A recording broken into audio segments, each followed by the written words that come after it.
Okay, I am capping up a few more stones, and so I am to that point where I am just putting some backing on. So I'm going to show real quick in a quick demonstration video how I cut really thin, like the end of the cuts. So into the, like if you've got a stone and you've got an end cut and it's not that thick, it's actually pretty thin. This is what I do. So these are my thin cut cabs. Ooh, see how thin that is.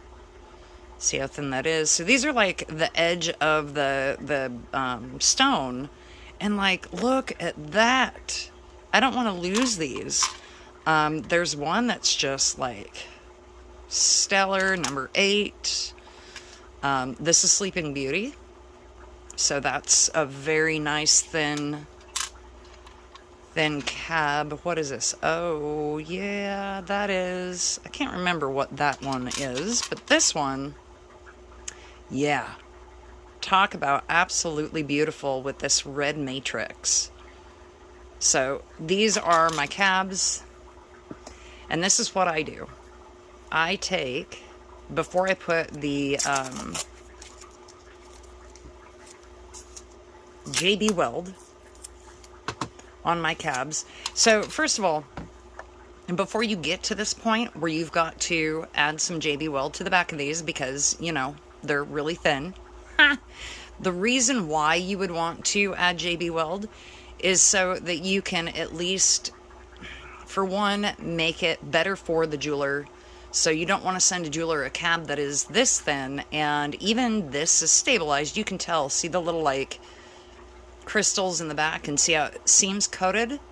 It is coated. That is from the stabilization. So stabilized actually means that it's set in a bucket of usually 2-part epoxy with some water, and it's left there for quite a little while, and over time it kind of seeps into the turquoise and makes it so that it doesn't fall apart when you're working with it. Well, when you send it to a jeweler, and if you're leaving the cab super thin, there's going to be a couple of problems. For one, the jeweler will set it in their piece and it will go lopsided. So this is not going to sit flat. This is going to sit to the front. It's going to have, see how that's going to sit? So it'll sit real high in the back, real low in the front. The other reason why you don't want to send it to the jeweler just like this, or buffed and polished and then just like this, is because you can't get a good rounded edge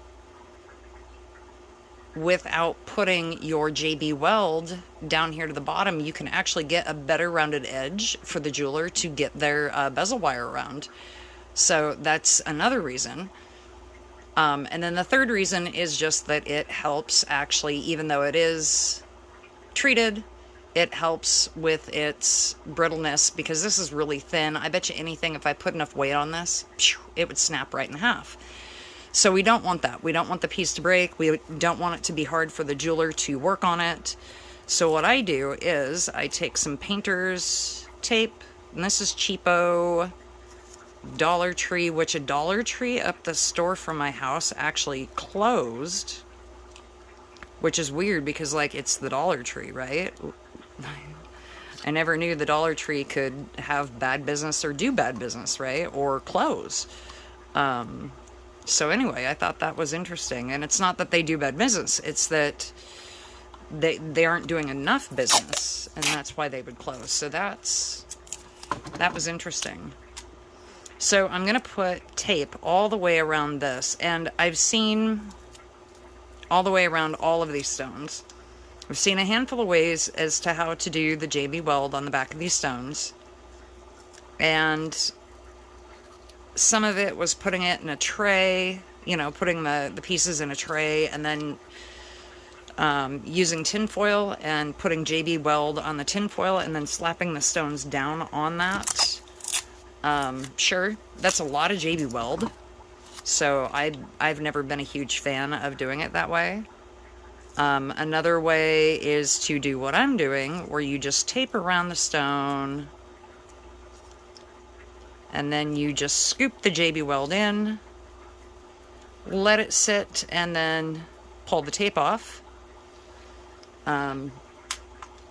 So anyway, this is, I got the tape on kind of crooked, so there, finally stood on its own. So I'm going to tape all of these up, and then I will show you how I slop the JB Weld into each one of these. So I'm taping it up, and I'm just leaving a small space. And here, I'll show you.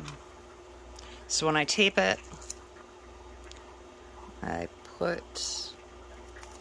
don't give it a huge trough because I don't want a ton of JB Weld. I'm going to have to grind off a little bit of JB Weld just to make sure, for one, that the stone is sitting flush, and then for two, just so in that way I know that the stone is not going to be sitting too high also. So that can be a problem by adding too much JB Weld.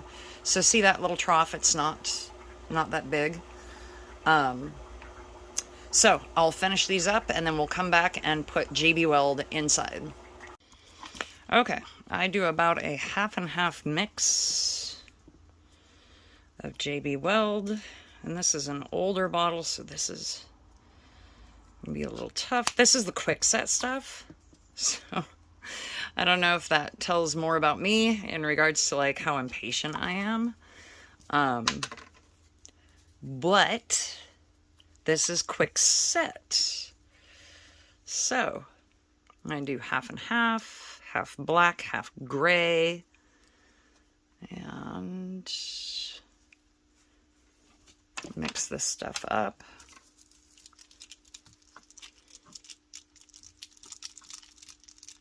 A little bit more gray than there is black, but honestly, I mean, as long as you get close to that half and half mixture, you will be fine.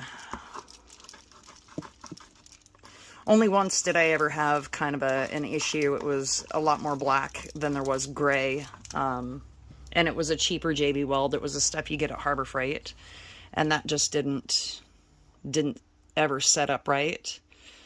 And so, yeah, don't skip out or skimp out on your JB Weld. Definitely get the JB Weld. So this is how I do it. I just fill my little troughs.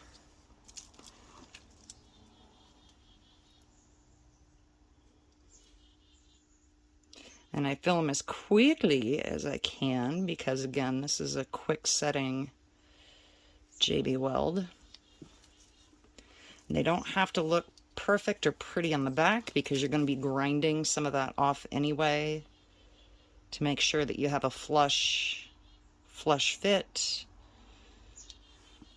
because these are not going to be flush.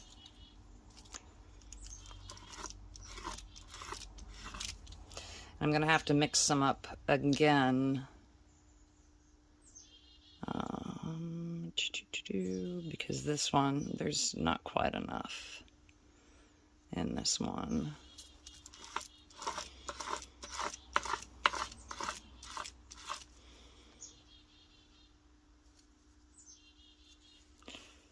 Maybe if yeah, I think that'll be enough for that one, but I still have a few more stones to go. So that is how I do my JB Weld on the stones. The first thing, actually, I did not mention, you do definitely want to get a flush cut first. So when you're cabbing the stone, you want to cut all the way around the stone. Make sure that you get your shape. You don't have to do a perfect shape. Just do a shape that then allows you to put the tape around it so that you can put your backing on. So that is all she wrote in the studio. That was a short, quick version of a longer video that I had made earlier on. If you want to check that one out, you can. But that is the easy way in my mind of putting JB Weld on the back of Turquoise to help stabilize it for one, make it easier for the jeweler to set, and make it easier for you as a lapidary artist to make those curves, especially even on a thin piece. So have a good day.